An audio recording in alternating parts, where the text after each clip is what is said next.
Welcome back to the campus of West Virginia State University and the Coach's Corner. I'm your host, Lee France. Stephen Bumpus, a junior linebacker for the Yellow Jackets, is our next guest. Thanks so much for stopping by, Stephen. We appreciate it. Thank you. Tell me a little bit about yourself, if you will, where you come from. Charleston, I know, but where you went to high school and things of that nature. Well, first of all, I'm a cornerback here at West Virginia State. And like you said, I am from the Charleston area. And Capital High School overall was a great experience for me. There I learned just to become a man and try to play the best of my ability. What were some of your memories playing against Fabian, South Charleston team, maybe Capital and South Charleston? That's a pretty good rivalry too.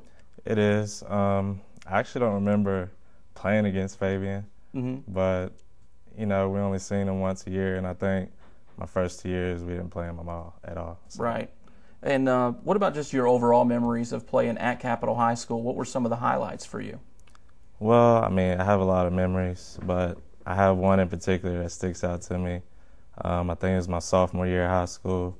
We were on the road at Parkersburg, and all through the week, guys, you know, talking about how the weather is going to be cold and it might snow. And once we get there and it's below freezing, it's snowing, and I realized I left my bag of attire to keep me warm, so I was just out there freezing the whole game. and that's your memory, and that's okay. Tell me about your decision to come to West Virginia State, how that played out. Well, you know, I get this question a lot, and basically for me it was pretty simple. It was close to home. My family and friends would be able to see me play, and most important, I would still be able to receive an education. You know, some people talk about Division II athletics and talk about it kind of on a down scale, on a down note, but talk about what it has meant to you as far as making that jump from high school to college and how competitive Division II athletics really is. Well, you know, talent-wise, there is a big gap between high school and college. But basically, for me, I think the transition relies on just the scheme of the game. You know, in high school, you just line up, toss right, toss left. In college, you know, you got to make a lot of reads and a lot of adjustments on the fly. How tough has that been for you over your first 3 years or so here? Well, you know, the systems here are pretty simple, so I caught on pretty quick, and I just think football is more mental now than it is physical. When did you come to that conclusion that it is more mental than physical? Well, it started in high school. I basically, when I was younger, I played a lot of baseball, actually, and I didn't really get into football until high school, and once I realized I had talent to, you know, actually pursue this, I started taking it serious and learning more about the game.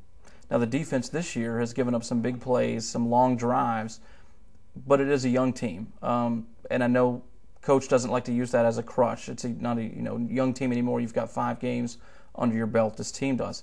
How much has youth played a part, though, in this season so far in the 0-5 start? Well, I mean, it's played a huge role, and although it's not an excuse for why we lose, but, you know, you can't coach experience, and I do think our young guys are going to step up eventually. You've been part of some successful state teams, and now with the struggles of this team, what have your personal emotions been like going through this year? Well, you know, it's tough, you know, losing and all those things, but, you know, like Coach said, football is something that prepares you for life, and I just take it as another lesson learned.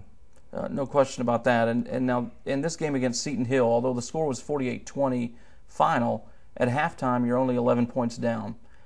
What's the mood like in the locker room at halftime, and what was that speech like, I guess, from coaches? Well, we were excited in the locker room, and Coach didn't really have much to say to us, really, except to just come out and continue to play. And I think our guys, you know, wanted to do that, but unfortunately we weren't able to win the game. Now, you start off with a fumble to start the third quarter on offense, so your defensive unit's got to go back out there. Talk about what that was like in this particular game. Well, I mean, anytime I'm able to get on the field and play, you know, I cherish that. So, but basically, you know, we never try to look down on our teammates. We just try to lift them up and continue to play. Absolutely, and Fabian was the one who fumbled, but you guys, pretty tight-knit group, it seems, through these first 5 games, even the 5 losses. In your mind, how's everything going in the locker room overall? Well, I wouldn't say we're a team. I would say we're more like a family because, guys realize we see each other on and off the field, and they realize when we're on the field, we got to be a family, even though you may not get along with somebody off the field. In your mind, if you can put on the coach's hat, I guess you would say, what has been the major problem with the team not being able to pick up its first win yet? Well, I just think that it's not really a downfall to the program. We're just having a few setbacks. Just one play can change the momentum of the game. And like you said, our youth and inexperience, those plays come often.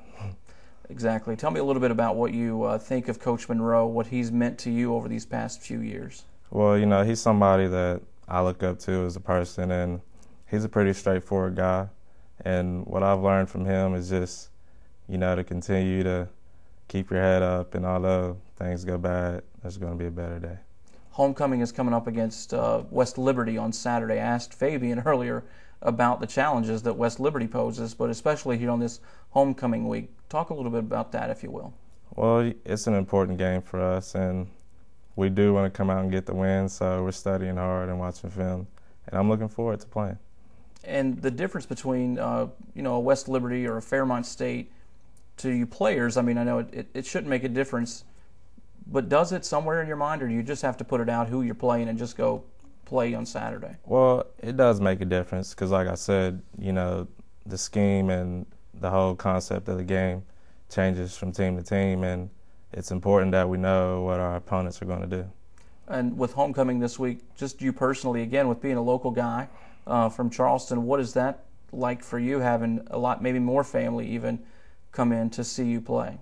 Well, there's no added pressure, but I look forward to seeing those faces after the game. How does practices change, if at all, through homecoming week? I know Coach was telling me, you've got to paint the field, some things have got to happen on homecoming week, and things kind of jumble up a little bit, your schedule. What's that like? Well, I just try to stress to our guys that you practice how you play, and even though there's a lot of things going on campus, that we still need to come out and focus. You're maybe 60 minutes away from one win. How important, and I've asked this of a couple other players, if you can just get that one win, does everything then fall into place the rest of the year, or is this one of those youthful learning years in your mind? Well, I just think it's both. And I think it's important that we do get a win, because once you learn how to win, you can find other ways to continue to win. So that's something we look forward to doing. How about either a group of guys or an individual guy that you could single out on the team that's doing a great job, not getting recognition, but continues to perform each week? Well, I just think in particular, I think our whole defense is, because although we're not getting any wins to show our efforts, but we are working hard as a group. One name that pops up week in and week out here has been Landon Johnson, and his ability to return the ball, his kick returning abilities have put you guys in some pretty good shape offensively. Talk about what he means to the team. Well, he means a lot. Obviously, good field position, put up points, and he catches the ball out on offense. So we got to keep him healthy. So we got to block for him on those returns. We talked a little bit earlier too about Craig Whistler, and I know in high school football, if you watch that here in the state, the kicking game's not a big part of high school football. You go for it a lot of times on fourth down, but here you come to college and you've got a guy like Craig. How important has he been to this university? Well, Craig's been really important because he scores majority of our points, and it's important to have a kicker in clutch situations when you're only down by a few points. Of the 5 games, which of the 5, I guess, if not all of them, have you felt like you've really been in the game? As a team, and just been a couple of plays away, the ball bouncing a different way to maybe picking up that victory? I feel like all 5 games, basically. Like I said before, one play changes the momentum, and we just had a lot of bad bounces this year. There have been bad bounces, no question about that. And I'll ask you about the quarterbacks. I know you're a defensive guy, but talk about the difference between those two guys.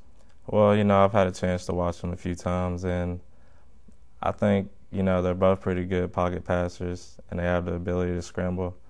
And I just believe that, one of them needs to step up and take the role as a leader, and I think we'll succeed. Thanks so much for coming in, Stephen, and good luck this week at homecoming. Thank you. That wraps up this edition of the Coach's Corner here on the campus of West Virginia State University. I want to thank my guests Earl Monroe, Fabian Payne, and Stephen Bumpus. Join us each and every Thursday night at 7 o'clock for the latest on Yellow Jacket football. Until next week, I'm Lee France. Good night, and go Jackets.